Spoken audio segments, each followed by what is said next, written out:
Olá pessoal, tudo bem? Como é que vocês estão? Espero que esteja tudo tranquilo com vocês, com a família de vocês, né? Nesse momento bastante difícil. E o que a gente vai fazer hoje é continuar o nosso estudo do eletromagnetismo, mais especificamente no método das imagens, que é o último assunto que nós vamos estudar sobre eletrostática, né? Antes da gente começar a magnetostática. E aí esse é o último assunto que a gente vai ver antes da nossa primeira verificação da aprendizagem. Bem, o método das imagens, ele é um método específico para a gente resolver um tipo de problema. Imagine que eu tenho aqui uma carga pontual, vamos dizer que ela tenha uma carga positiva, mais Q. E essa carga, ela está na presença de um plano aterrado. Tá, aqui a carga frente é um plano aterrado. Bem, se a gente tem conhecimento aqui do potencial elétrico no plano, a gente tem um caso clássico de solução da equação de Laplace. A gente pode, através do conhecimento das condições de contorno, fazer a resolução dessa equação, certo? A gente sabe que o campo elétrico, ele é normal, né? A superfície de uma superfície metálica, né? Aqui a gente está supondo que estamos na presença de um condutor, né? E por isso o potencial zero. E quando esse campo vai se aproximando da carga, ele tende a ser, né, divergente na carga, uma vez que é esta carga que gera o campo elétrico. Então a gente vai ver linhas de carga se formando mais ou menos nesse perfil que eu estou desenhando aqui. Sempre normal ao plano. E quem são as condições de contorno deste problema? Eu sei que potencial no infinito é nulo, né? E sei também que o potencial nesse plano aqui, vamos dizer que esse eixo aqui seja o eixo Z. E aqui é o Z igual a zero. Então o potencial de Z igual a zero é zero. Bem, é óbvio que esse não é um problema tão simples de resolver, né? Assim, a gente tem resolvido alguns problemas com relação ao potencial elétrico, mas às vezes os problemas e a resolução dessa equação diferencial aqui são mais difíceis do que os métodos que a gente vinha tradicionalmente usando, que eram a lei de Gauss, a lei de Coulomb, né? Então aqueles são métodos mais matematicamente amigáveis, vamos dizer assim. Seria interessante se a gente tivesse uma forma de substituir esse problema por um problema análogo. E esse problema análogo,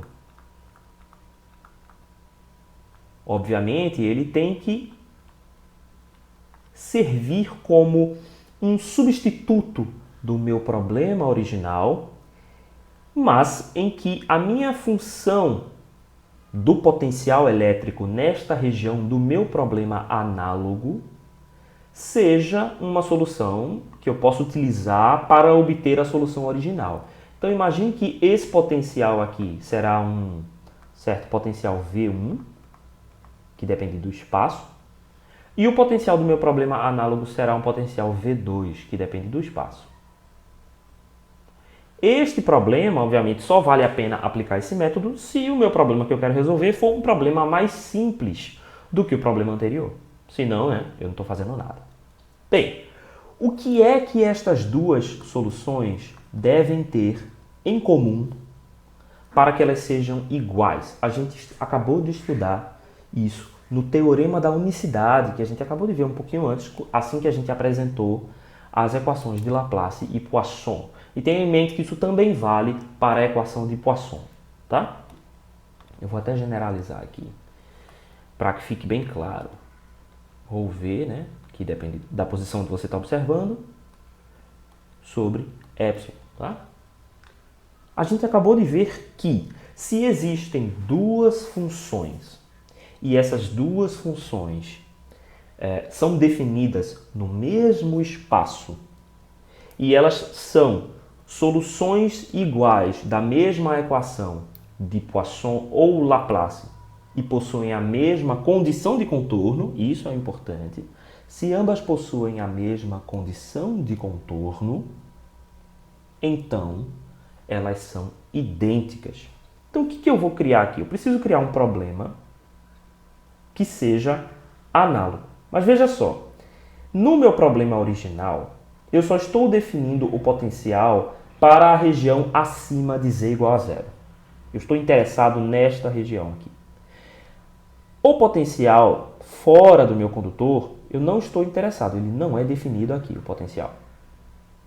No meu problema análogo, eu posso criar uma função V2 que é definida em todo o espaço, para z maior e menor do que zero. Como é que eu vou garantir que elas duas são iguais? Elas não serão iguais em todo o espaço, mas elas serão iguais dentro do espaço que eu desejo visualizar no meu problema original. Então veja só o que eu pretendo fazer. Eu pretendo colocar aqui um plano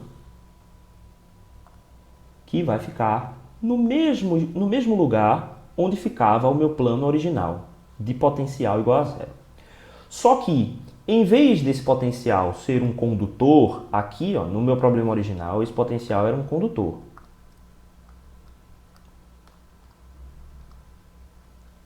No meu problema análogo, eu vou simplesmente dizer que o potencial aqui é igual a zero. Eu não vou definir como um condutor, como nada, certo? Eu só vou dizer que eu tenho uma condição que, em vez de ser no contorno do espaço, vai ser no meio do espaço. Vou dizer que no meio do meu espaço o potencial é zero. Obviamente, a condição de contorno do raio infinito vai se permanecer. Para que ambas as funções V1 e V2 sejam soluções da mesma equação de Poisson ou de Laplace, as suas funções ρV de R devem ser compatíveis para z maior que zero. Ou seja, todas as cargas, aqui tem uma carga só, que estiverem acima de z igual a zero, eu vou representar também no meu problema análogo. Ou seja, eu preciso que elas duas solucionem essa equação. Então, a minha função ρV de R rigorosamente deve ser igual nos dois, mas só na região onde eu estou definindo o campo. Então, eu vou colocar aqui ó, a mesma distribuição. No nosso problema que nós estamos usando aqui como exemplo, eu não tenho cargas livres, exceto a carga pontual mais Q no centro aqui do meu espaço. Então, eu vou colocar aqui a minha carga mais Q. Beleza. O que eu preciso agora?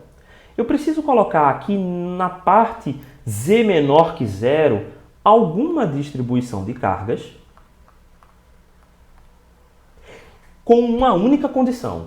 Essa distribuição de cargas obrigatoriamente tem que fazer o potencial elétrico ser zero em todos os pontos desse plano. Se eu consigo fazer isso, eu tenho a mesma situação matematicamente equivalente para z maior que zero. Então, eu tenho duas funções, V1 e V2, que são referentes a espaços diferentes. No meu problema original, eu tinha uma carga e um condutor. No meu problema análogo, eu tenho uma carga e nenhum condutor. Só que nesta região do espaço, eu tenho a liberdade de colocar o que eu quiser aqui, de tal forma que eu observe, né, que eu consiga garantir esta condição em que, no lugar onde estava o condutor, eu vou ter aqui um potencial de 0 volts, mesmo que eu não tenha absolutamente nada nesse espaço. O candidato mais lógico, né, para esse problema que vai resolver, o candidato que vai resolver esse problema é a gente colocar uma carga menos Q a mesma distância. Então, eu vou dizer que eu tenho aqui ó, uma distância D e a minha carga menos Q está a uma mesma distância D também para baixo. O que é que eu espero que aconteça nesse caso? que as linhas de campo divirjam a partir de mais Q e sigam em direção a menos Q.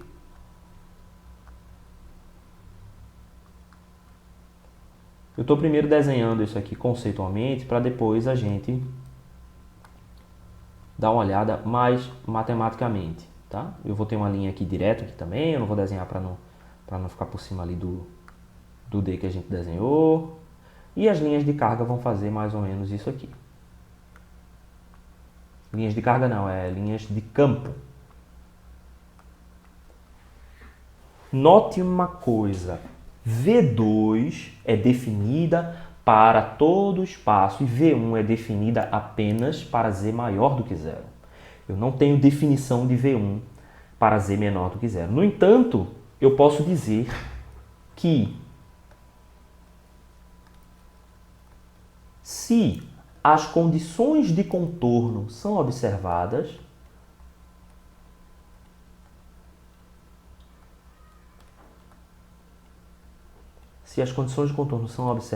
né?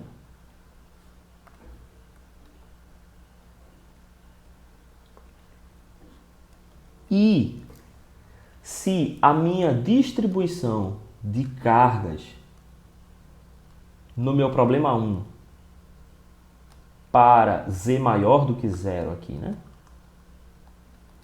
É igual à minha distribuição volumétrica de cargas. As duas são volumétricas, né? As duas são volumétricas. É igual a minha distribuição volumétrica de cargas 2 para Z maior do que zero.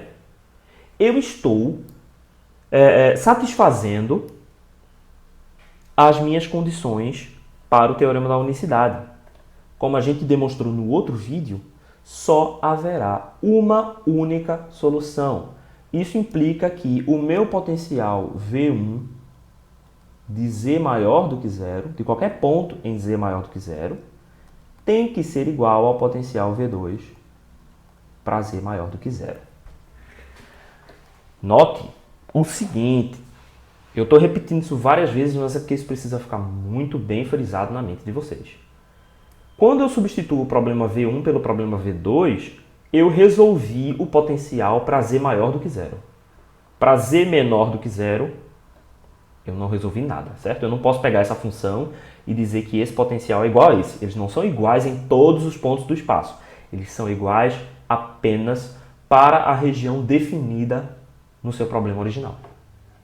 Mas matematicamente eles são iguais. Então você pode resolver esse segundo problema, que é o problema análogo, e ele é um problema extremamente mais fácil. Por quê? Porque ele não precisa ser resolvido usando a equação de Poisson ou de Laplace. Esse problema com cargas pontuais aqui, por exemplo, pode ser resolvido usando a lei de Coulomb. E em várias situações a gente também pode resolvê-lo fazendo o uso da lei de Gauss ou da equação do dipolo, já que esse cara tornou-se um dipolo elétrico. Bem, a gente fez uma apresentação do que é o método das imagens, mas agora a gente precisa demonstrar que esse par de cargas aqui tem potencial nulo nesse plano. Se isso acontece, pelo teorema da unicidade, a gente pode garantir esta condição. Então vamos dar uma olhada nisso. Vamos novamente fazer o plano. Então seja um plano, a gente vai colocar uma carga mais Q.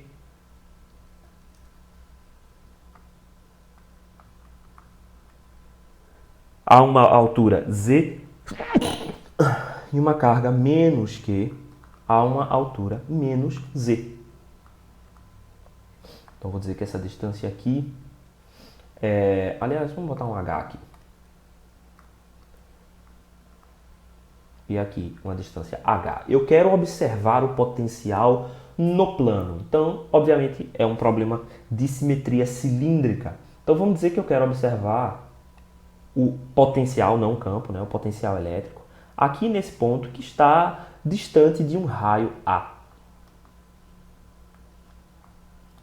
Bem, quem é o potencial, né? Quem que é o potencial dado por uma carga pontual? O potencial da carga pontual é igual a minha carga Q dividido por 4π ε0 R. Em que esse R, aliás, eu vou colocar um R grande aqui, em que esse R é a distância da carga para o ponto de observação. Essa distância R é dada, né, por esta reta aqui que liga o meu ponto ao ponto de observação, que agora vai ser aqui. Não. Bem, agora o meu ponto de observação vai ser aqui. Tá? Esquece isso. Então, meu ponto de observação está aqui agora, porque, enfim, o desenho só me permite fazer aqui. Esse cara vai ser R. É fácil perceber que para qualquer ponto do plano, desse plano que eu estou aqui colocando com essa linha pontilhada, para qualquer ponto nesse plano, os dois valores de R serão iguais. Essa distância é exatamente igual. Portanto, o potencial em Z igual a zero vai ser quem? Vai ser o potencial causado pela carga positiva mais o potencial causado pela carga negativa. Então, esse potencial aqui é igual a... Então, a contribuição da carga positiva será Q sobre 4π ε0. Esse valor aqui do raio pode ser retirado aqui pelo teorema de Pitágoras, né? Então, vai ser a raiz de A ao quadrado mais H ao quadrado. Menos o potencial causado pela carga negativa. Então, desculpa, mais, né? Só que a carga é menos Q. Então, mais menos Q sobre 4π ε0 raiz de A ao quadrado mais H ao quadrado. Isso, obviamente, é igual a zero. Então, apenas colocando uma outra carga diametralmente oposta, né, aqui ao ponto original, a gente consegue satisfazer as condições de contorno. Certo? Note que esses valores independem de A e independem de H. A gente pode extrapolar essa noção para uma distribuição de cargas. Então, se a gente faz uma distribuição de cargas, está aqui a distribuição de cargas,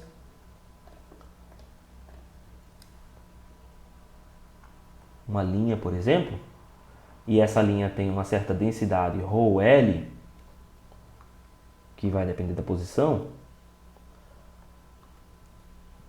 eu posso criar um espelho dessa linha.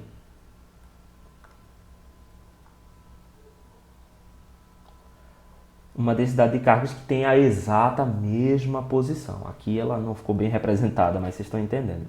É a mesma distribuição.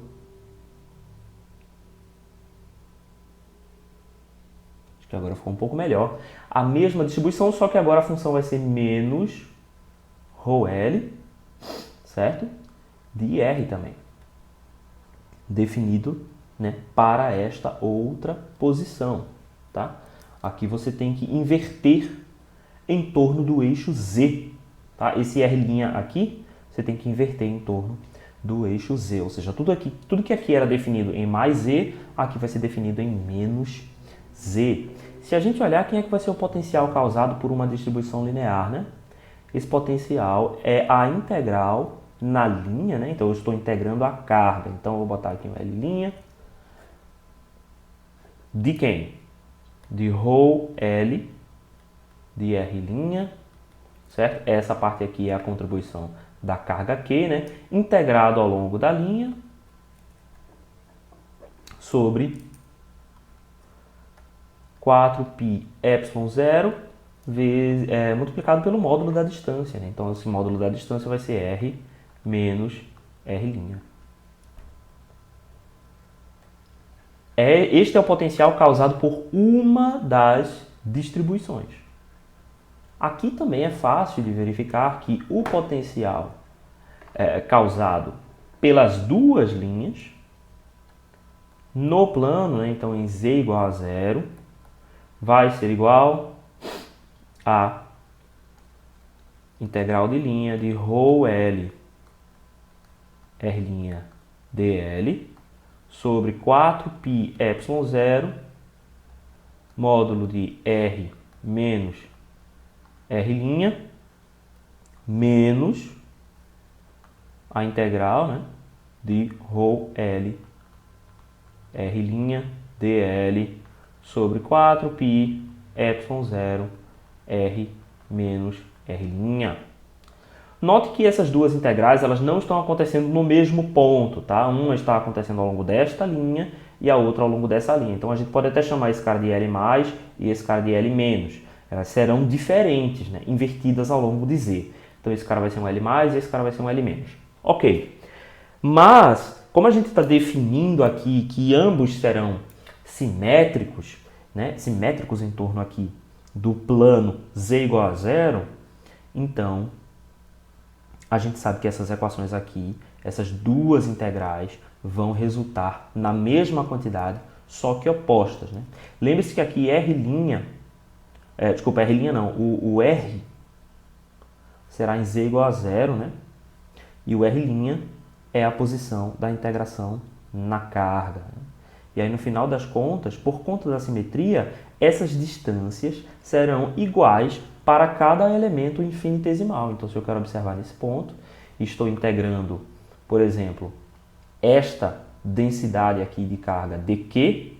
Se eu estou avaliando a contribuição do potencial dada por esse dq, e ela é positiva, haverá, no meu problema análogo, uma outra carga menos dq, de igual intensidade, mais sinal oposto, com a mesma distância, módulo de R menos R'.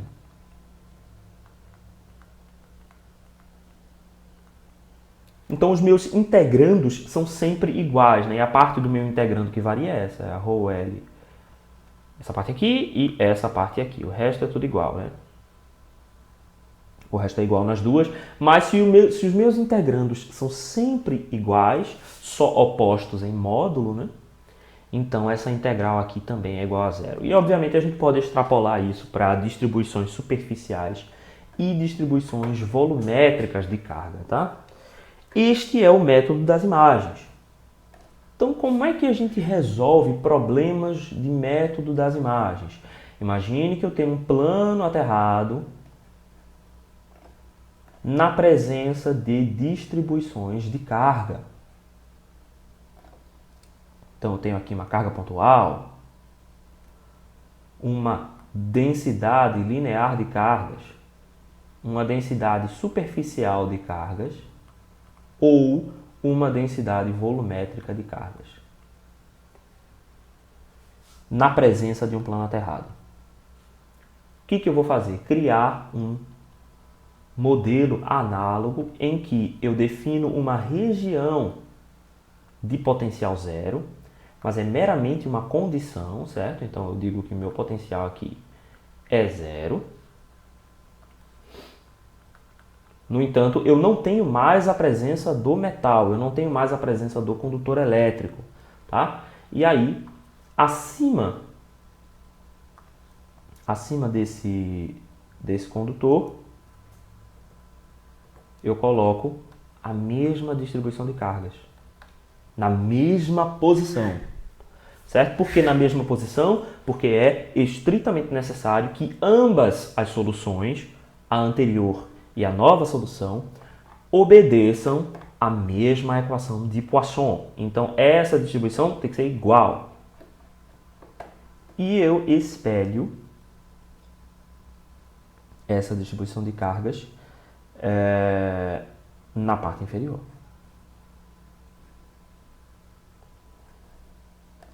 Com o sinal invertido, né? Isso é importante. Então, menos Q, menos ρl,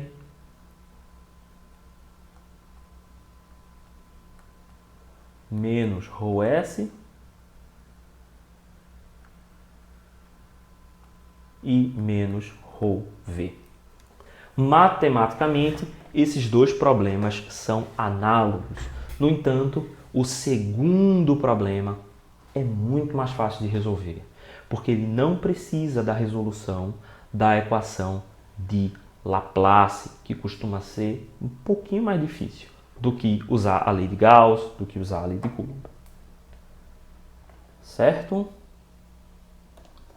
Vamos aqui fazer o exemplo da carga pontual e encontrar, porque é o exemplo mais simples, né, mais básico, e encontrar o campo elétrico em todo o espaço.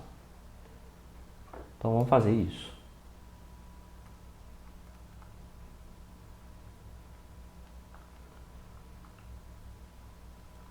Então a carga pontual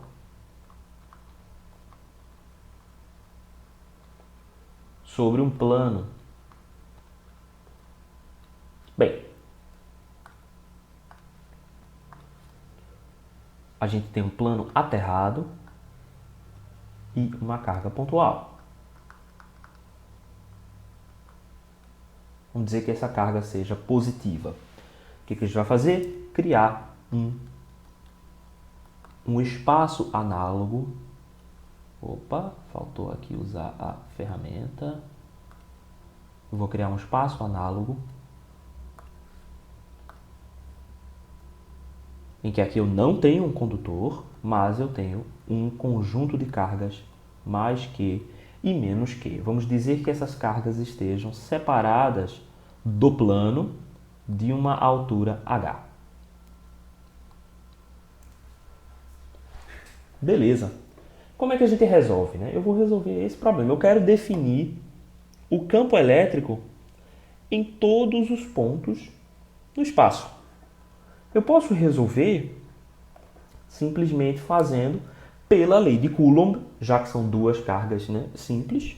E aí eu vou dizer que o meu campo elétrico total é, obviamente, o campo elétrico causado pela carga positiva mais o campo elétrico causado pela carga negativa, né? Eu posso usar aqui a superposição para isso, né? E os meus vetores R1 e R2 serão a posição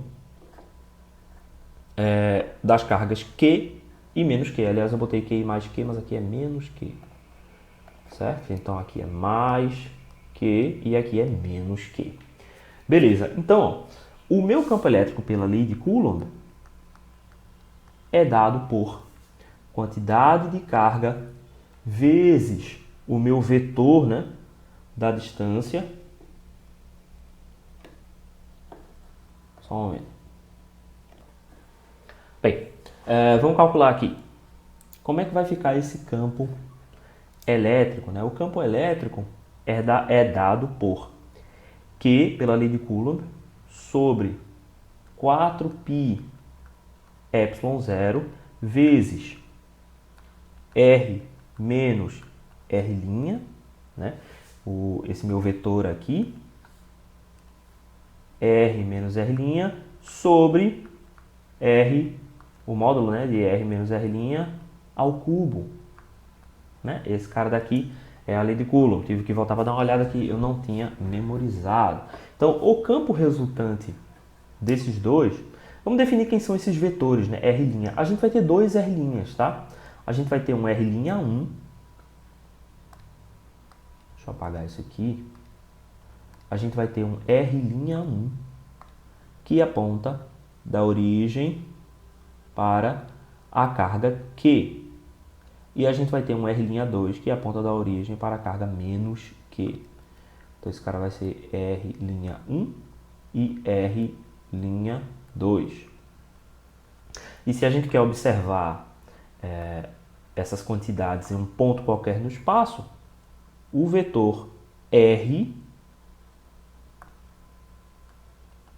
é aquele que liga a origem ao ponto de observação. A gente quer observar o campo aqui nesse ponto P, tá? Então, meu campo elétrico vai ser dado pela contribuição dessas duas cargas. Então, Q sobre 4π ε0 R menos R'1, estou considerando aqui agora a carga positiva, dividido pelo módulo de R menos R'1. Menos Q sobre 4π ε0, né? Aqui seria uma soma, posso botar assim, né?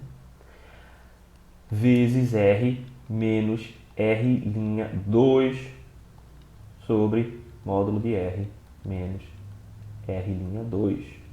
Isso ao cubo, né? Aqui e aqui também. Então, beleza. Quem são essas quantidades, né?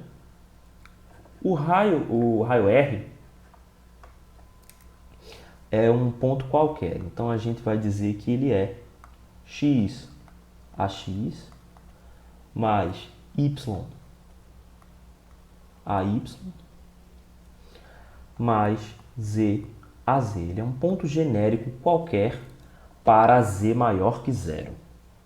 Já o meu R1', ele é um ponto fixo, né? Trata-se da posição, do vetor posição da carga mais q. Então, se essa distância aqui é uma distância d, aliás, a gente tinha definido como h, né? Então, esse vetor aqui será h a z, enquanto R2' será menos h a z. Daí agora é só substituir.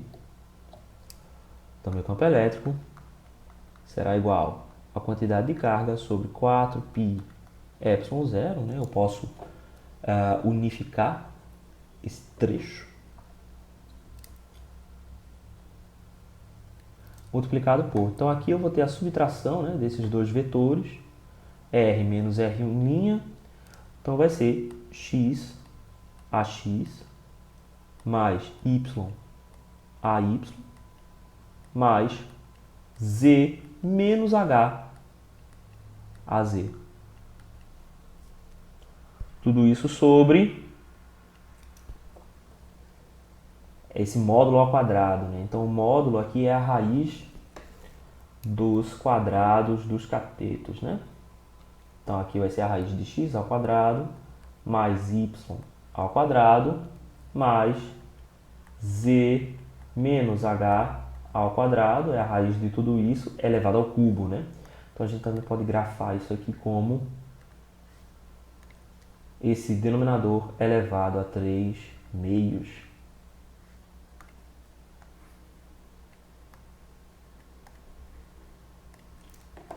A segunda parte, então, menos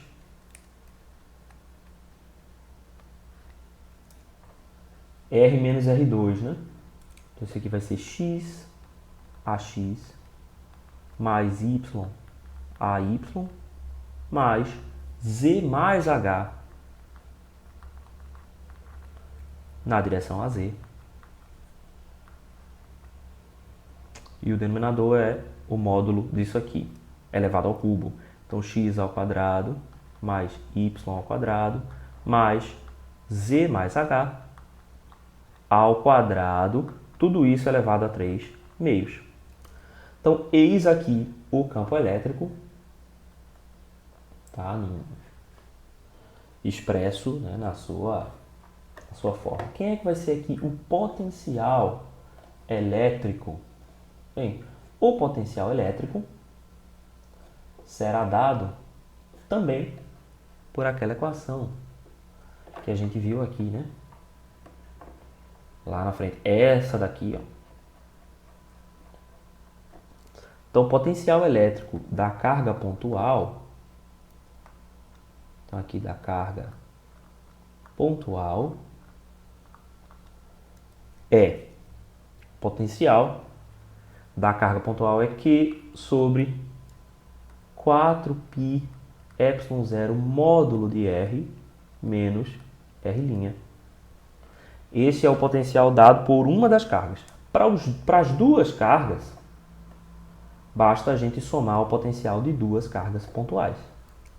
Então vai ser menos Q, ou eu posso botar mais, menos Q, dividido por 4πε0 R menos R'.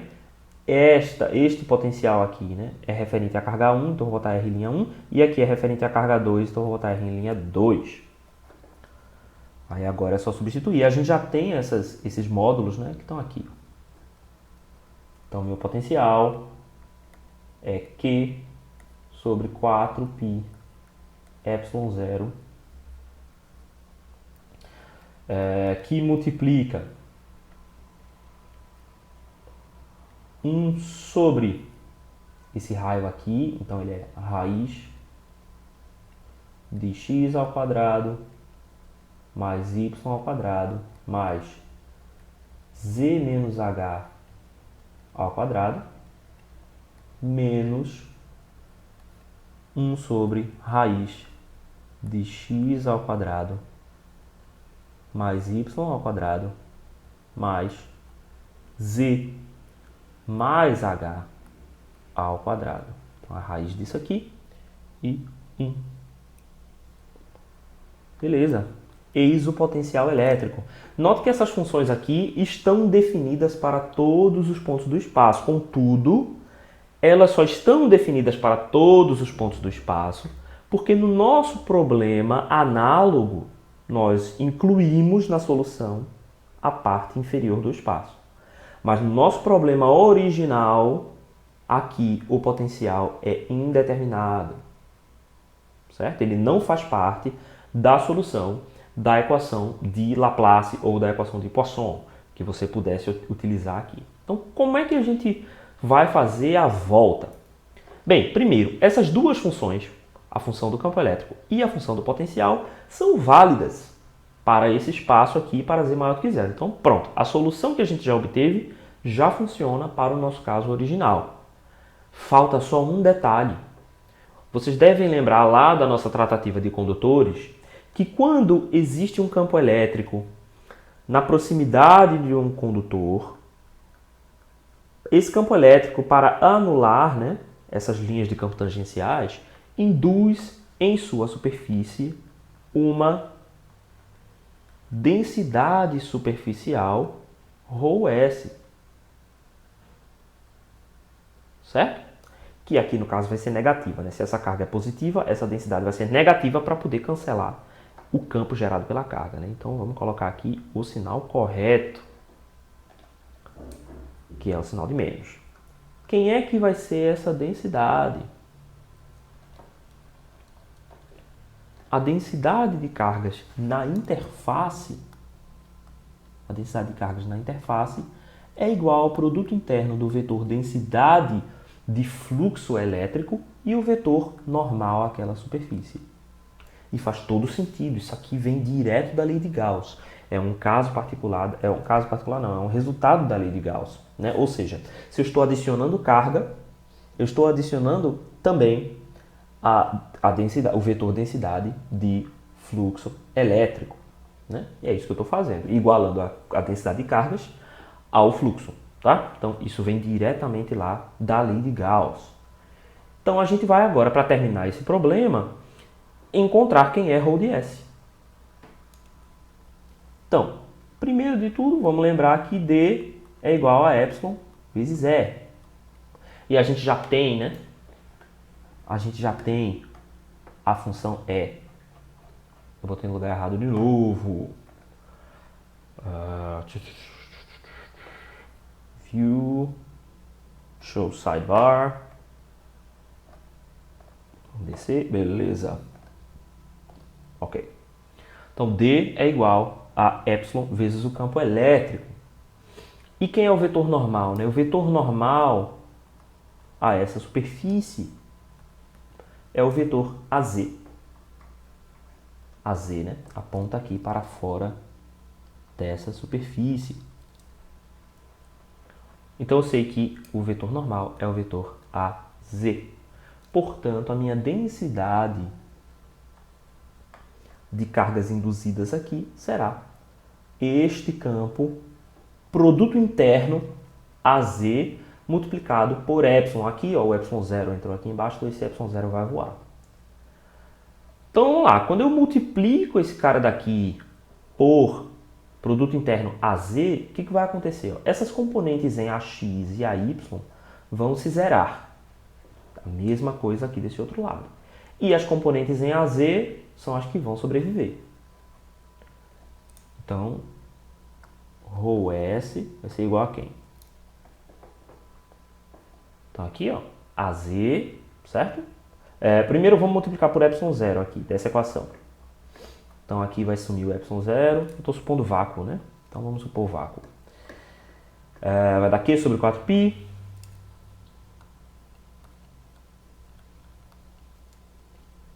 Que multiplica Z menos H.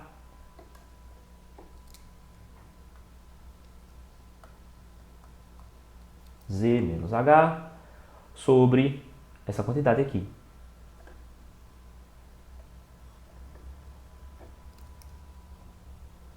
Que é a raiz de x mais y ao quadrado. Só que aqui a gente tem que prestar atenção numa coisa, né? A gente está avaliando o campo em z igual a zero. Nós estamos avaliando o campo exatamente nessa interface. Então aqui z é igual a zero. Além disso, né? Porque esse d aqui, ó, é em z igual a zero. Então, portanto, deixa eu colocar só o produto mais para lá. Esse z aqui vai ser igual a zero. Então, menos h x ao quadrado mais y ao quadrado mais z. Z aqui é igual a zero, então menos h ao quadrado vai dar positivo, então mais h ao quadrado. A raiz disso aqui, aliás, nem é raiz, porque isso é o campo elétrico, né? É elevado a 3 meios. É elevado a 3 meios. A segunda parte, se a gente fizer aqui o produto interno, x a x vai sumir, y a y vai sumir e vai sobrar essa terceira parte, mas z é igual a zero, então vai sobrar h sobre essa quantidade, mais h sobre x ao quadrado mais y ao quadrado mais z mais h. Aqui o z vai sumir, vai ficar h ao quadrado. Tudo isso elevado a 3 meios.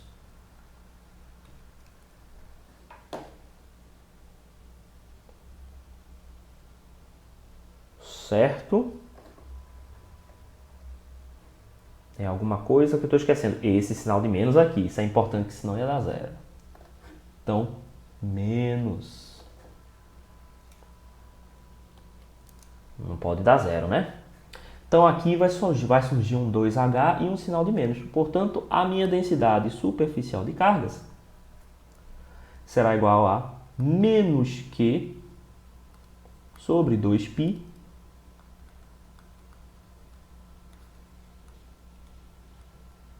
o H eu posso colocar também em evidência, né? Então vou dizer que é menos Q vezes H sobre 2π que multiplica 1 sobre x ao quadrado mais y ao quadrado mais h ao quadrado elevado a 3 meios. Esta é a densidade superficial de cargas induzida no plano por conta da presença do condutor. E aí isso acaba, né, descreve por completo o nosso problema de método das imagens. Esse método ele pode ser utilizado, né, para calcular linhas, né, de carga e também outros tipos de distribuições contínuas de carga. Mas aqui o nosso objetivo nessa aula é meramente apresentar esse método para vocês e mostrar a sua consistência e também a facilidade, né, muito maior em se resolver problemas em que se quer encontrar potenciais, campos, enfim, cargas em torno de condutores. Certo, pessoal? Então essa vai ser uma aula mais curtinha, tá bom?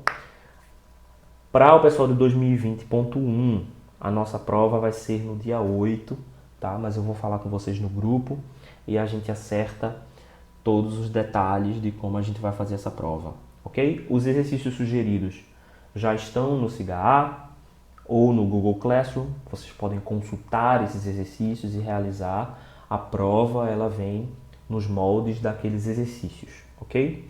E aí a gente vai se falando. Essa semana está um pouco conturbada para mim por conta das atividades da coordenação, né? Mas a gente vai se falando, tá? Já está na hora da gente fazer a prova e nós vamos fazer ela no dia 8, ok, pessoal? Então estudem, se preparem, tá? E nos vemos na prova. Obrigado, pessoal, e até mais.